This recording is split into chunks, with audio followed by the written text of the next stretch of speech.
Hello viewers, welcome to Judicial Info with Nasir. Today we'll discuss about Article 53 of Pakistan Constitution. आज का जो हमारा lecture है वो about speaker and deputy speaker of national Assembly जो article 53 deal करता है।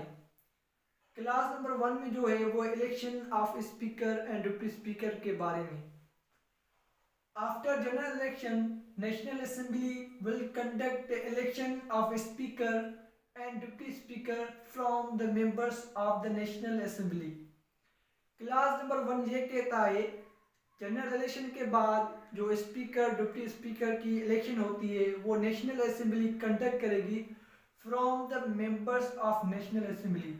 जो नेशनल असेंबली के मेंबर होंगे वहाँ speaker and deputy speaker elect होंगे। क्लास नंबर 1 ये कहता है। Class number 2 before entering office speaker and deputy speaker shall take oath before National Assembly. Office में एंटर होने से पहले जो स्पीकर डिप्टी स्पीकर है वो नेशनल असेंबली के आगे ऑथ लेंगे। ऑथ मीन्स हलफनामा लेना। तो क्लास नंबर 3 ये कहता है if speaker is absent, unable to perform function, then deputy speaker can act as a speaker, or deputy speaker is absent due to such a reason, the member of assembly can act as a deputy speaker. Class number 3 ये कहता है अगर speaker of national assembly absent है, unable to perform function है, उसकी जगह जो deputy speaker है वो एज एक्ट स्पीकर कर सकता है। अगर जो डिप्टी स्पीकर है वो भी एब्सेंट है किसी वजूहात की वजह से, देन कोई भी मेंबर ऑफ नेशनल असेंबली होगा तो can act as a deputy speaker. Class number 3 ये डील करता है।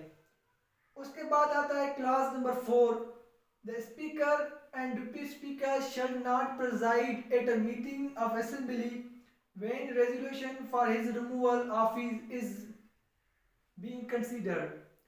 तो क्लास नंबर 4 ये कहता है जो स्पीकर डिप्टी स्पीकर है वो असेंबली को प्रिजाइड नहीं कर सकता जब उनका रिमूवल ऑफिस कंसीडर किया गया हो। Class number 5 speaker may write resignation by his hand to president. जो स्पीकर ऑफ नेशनल असेंबली है जब वो अपनी रिजाइनेशन देगा तो बाय हैंड प्रेसिडेंट को देगा। Class number 6 deputy speaker may resignation by his hand to speaker of national Assembly. जब डिप्टी स्पीकर अपनी रिजाइनेशन देगा by hand speaker of national Assembly देगा। क्लास नंबर 5 और 6 में क्या फर्क है? जो स्पीकर है वो प्रेसिडेंट को रिजाइन देगा, जो डिप्टी स्पीकर है वो स्पीकर ऑफ नेशनल असेंबली को देगा। तो क्लास नंबर 7 है the office of speaker and deputy speaker shall become vacant. जो office of speaker and deputy speaker की कब वेकेंट होती है? नंबर 1 पे आता है resign himself from his office. जब वो खुद ऑफिस से रिजाइन करे तब उसकी सीट वेकेंट हो जाती है। उसके बाद आता है सेकंड पे cease he has not some qualification to be member of assembly. जब उसके पास इतनी क्वालिफिकेशन न हो to be member of assembly तब उसकी सीट वेकेंट हो जाती है। उसके बाद थर्ड पे आता है when he is removed from office by resolution of assembly against. जब स्पीकर एंड डिप्टी स्पीकर के खिलाफ कोई रेजोल्यूशन पास हो इस वजह से सीट वेकेंट हो जाती है। ये क्लास नंबर 7 बता रहा है। क्लास नंबर 8 ये इफ असेंबली इज डिसॉल्व्ड और speaker hold his office and perform function till new speaker is elected.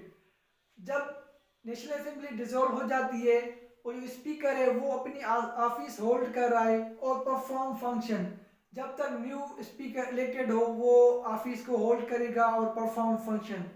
तो ये था आज का lecture about speaker and deputy speaker of national assembly.